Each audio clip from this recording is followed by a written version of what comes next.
Ya, di tengah maraknya korupsi dan rencana kenaikan gaji gubernur, gaji ASN di Maluku Utara terpaksa dipotong. Gubernur Maluku Utara Sherly Joanda beralasan pemotongan terpaksa dilakukan karena anggaran pemerintah daerah mengalami defisit. Secara pribadi dan mewakili Pemprov Maluku Utara mengucapkan permintaan maaf mulai bulan Juli 2026 TPP untuk ASN level staff dan P3K akan dipotong 10%. Pemerintah Provinsi Maluku Utara resmi mengambil langkah efisiensi dengan memangkas tambahan penghasilan pegawai ASN. Gubernur Maluku Utara Sherly Joanda menegaskan keputusan ini diambil sebagai langkah terakhir karena kondisi fiskal semakin berat, terutama setelah pemerintah pusat memotong anggaran daerah sebesar 709 miliar rupiah. Oleh karena itu, dengan berbagai pertimbangan dilakukan efisiensi potongan 10% untuk TPP mulai bulan 7 sampai bulan Desember itu menghasilkan efisiensi 67 miliar. Artinya kita masih tetap defisit 51 miliar. Solusinya adalah peningkatan PAD. Jadi apakah bisa tidak dipotong? Tidak bisa. Dengan berbagai simulasi itu yang terbaik yang bisa dilakukan. Oleh karena itu saya mewakili pribadi dan pemerintah Provinsi Maluku Utara memohon maaf atas pemotongan ini, memohon pengertiannya dan menginfokan penjelasan bahwa memang fiskal kita dalam kondisi yang sulit untuk tidak dilakukan pemotongan karena rencananya pemangkasan akan diterapkan mulai Juli hingga Desember 2026. PNS, staf, dan P3K akan dipotong sebesar 10%.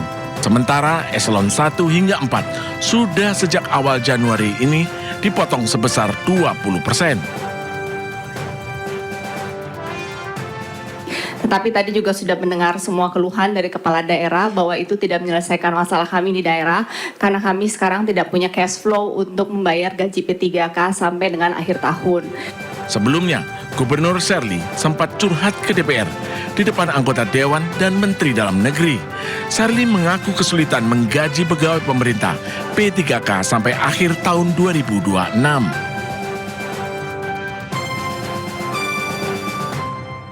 Sementara itu pemirsa, 5 bupati di Jawa Tengah terjaring operasi tangkap tangan KPK. Daftar ini menambah panjang kepala daerah yang terlibat korupsi. Kita minta maaf semua. Minta maaf ya.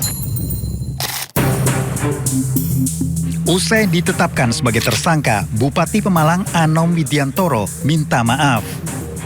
Bupati Pemalang Anom Widiantoro ditetapkan tersangka usai terjaring operasi tangkap tangan bersama 20 orang lainnya di Jakarta, Pemalang, dan Purworejo. Anom diduga melakukan pemerasan melalui orang kepercayaannya ke sejumlah perangkat daerah maupun rekanan swasta dengan total terkumpul 1,98 miliar rupiah. Anom menambah daftar panjang kepala daerah asal Jawa Tengah yang terjerat kasus korupsi. Gubernur Jawa Tengah Ahmad Lutfi pun buka suara. Lutfi mengaku lelah atas banyaknya kepala daerahnya yang diduga korupsi. Lutfi juga menegaskan tak lagi ada titip-menitip proyek. No titip tak tambahi, tagline jabatan kita no titip-titip, no jasa penitipan. Tidak ada titip dan tidak ada pakai jasa penitipan terkait jabatan. Kalau ada, jangankan KPK saya sendiri yang akan tindak. Pas panjang 2026 ada 11. Di Provinsi Jawa Tengah belum ada, provinsi ya, sampai coba-coba menggunakan uang, apalagi bayar. Sebelumnya KPK juga menangkap Bupati Sukoharjo, Eti Suryani, pada 9 Juli 2026. Eti diduga terlibat pemerasan terhadap bawahannya. Tak hanya itu, pada 13 Maret 2026, Bupati Cilacap Samsul Aulia Rahman juga ditangkap KPK. Samsul diduga memeras setoran tunjangan hari raya di Pemda. Di bulan Maret juga, tepatnya 3 Maret 2026, KPK menangkap Bupati Pekalongan, Fadia Ar-Rafiq. Fadia diduga korupsi pengadaan jasa outsourcing dan proyek lain di Pemkab Pekalongan sepanjang 2023 hingga 2026. Selanjutnya ada Bupati Pati Sudewo yang menjadi tersangka dalam kasus pemerasan dalam pengisian jabatan perangkat desa. Sudewo juga diduga terlibat suap proyek pembangunan dan pemeliharaan jalur kereta api di bawah Kemenhub. Sudewo ditangkap pada 19 Januari 2026. Hingga kini total ada 12 atau selusin bupati yang terjerat kasus korupsi. Mahalnya ongkos politik diduga menjadi penyebab maraknya kasus korupsi di daerah. Tim Liputan iNews melaporkan. Pemirsa, dinilai beban pekerjaan semakin pelik dan berat. Asosiasi Kepala Daerah meminta DPR dan pemerintah menaikkan gaji mereka. Sementara itu Menteri Dalam Negeri Tito Karnavian menyebut membuka peluang merevisi PP nomor 109 tahun 2000. Di tengah maraknya kepala daerah terjerat kasus korupsi, DPR dan Kementerian Dalam Negeri justru tengah mempertimbangkan menaikkan gaji para kepala daerah. Usulan berawal dari keluhan para kepala daerah. Mereka menilai saat ini tugas kepala daerah kian pelik. Tidak hanya menjalankan fungsi pemerintahan, tetapi juga mengurus konflik sosial hingga konflik agraria. Melakukan revisi terhadap PP nomor 109 tahun 2000 tentang kedudukan keuangan kepala daerah dan wakil kepala daerah. Poin 2 ini sudah 26 tahun tidak ada penyesuaian, sedangkan perkembangan situasi ekonomi politik kita semakin kompleks dan tanggung jawab kepala daerah juga semakin besar. Tapi ini peraturan pemerintah sudah 26 tahun tidak ada penyesuaian.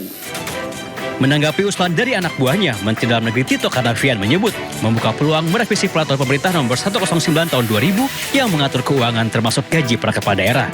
Tito menyebut aturan berusia 26 tahun itu memang sudah saatnya dievaluasi. Ini dibuat peraturan ini di tahun 2000. Nah, sekarang kita tahun 2026. Sudah 26 tahun peraturan ini dibuat.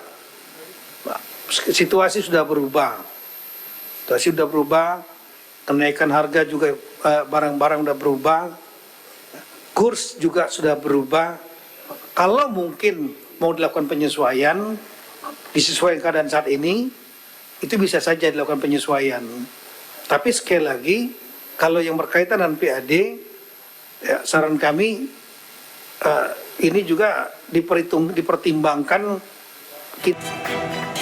Meski membuka peluang untuk menaikkan gaji para kepala daerah, namun menurut Tito, besaran dana operasional nanti akan disesuaikan dengan prestasi dan capaian kinerja para kepala daerah. Tim Liputan iNews melaporkan. Pemirsa, Kepala Badan Gizi Nasional Sudaryono menyambangi langsung para korban dugaan keracunan MBG di sejumlah rumah sakit di Semarang. Total ada 707 korban usai mengkonsumsi MBG pada Jumat kemarin.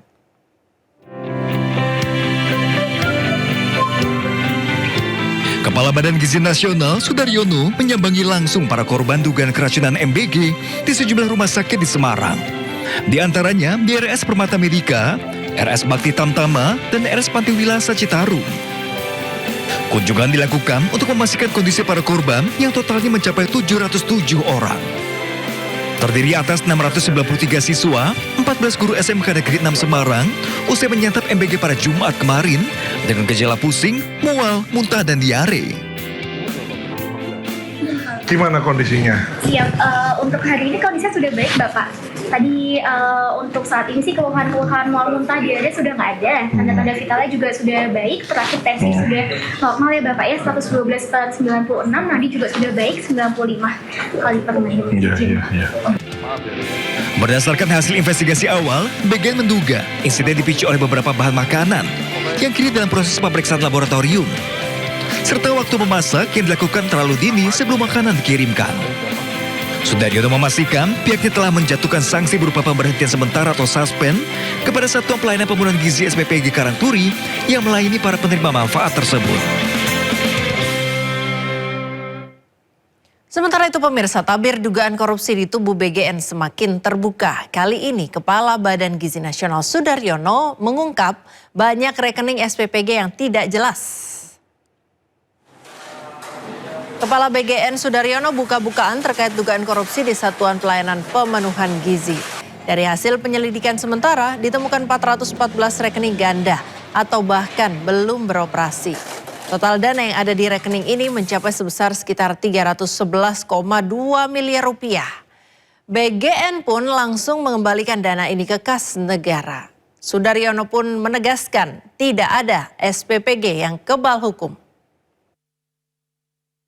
kami telah menemukan adanya 400, bisa ditampilkan, 414 SPBG atau dapur yang rekeningnya itu kemudian rekeningnya either double atau rekeningnya dapurnya nggak ada atau dapurnya belum beroperasi. Sehingga kami mengembalikan uang negara, uang rakyat sebanyak 311 miliar 246.295.108. Pemirsa, Mahkamah Konstitusi memutuskan anggaran program MBG harus dipisahkan dari anggaran pendidikan.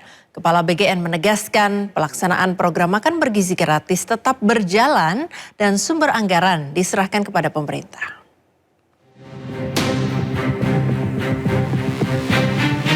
Mahkamah Konstitusi tegaskan makan bergizi gratis bukan bagian dari komponen utama biaya operasional penyelenggaraan pendidikan. Pemerintah mengalokasikan anggaran pendidikan Rp769,1 triliun atau sekitar 20% APBN di 2025 dan dari jumlah tersebut Rp223,6 triliun dialokasikan untuk program MBG bagi peserta didik.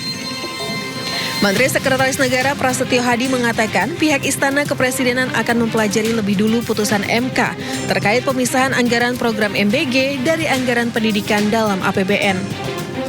Kami juga sudah mendapatkan informasi bahwa MK mengambil sebuah putusan, tapi memang yang pertama karena kami posisi sedang di luar kota secara resmi, kami belum menerima salinan keputusan tersebut dan tentu saja karena apapun keputusan MK tentu kita hormati, nanti akan kita pelajari karena bagaimanapun kalau berkenaan dengan masalah anggaran tentu kita tidak berdiri sendirian karena anggaran itu kan kita susun juga bersama-sama dengan teman-teman kita di DPR.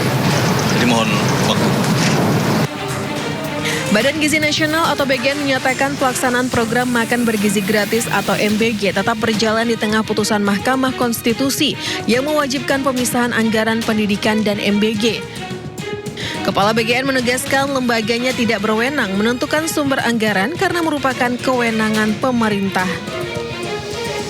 Itu pasnya ditanyakan ke Pak Purbaya ya saya kira. Karena kami ini kan mau anggaran nyantol di mana kan kita menjalankan anggaran itu kan gitu. Sebelumnya Mahkamah Konstitusi memutuskan mengabulkan sebagian gugatan uji materi program makan bergizi gratis yang diajukan Yayasan Taman Belajar Nusantara bersama 6 pemohon lainnya. Dalam putusannya, MK memerintahkan anggaran program makan bergizi gratis harus dipisahkan dari anggaran pendidikan paling lambat di APBN 2028. Dari Jakarta, tim liputan iNews melaporkan.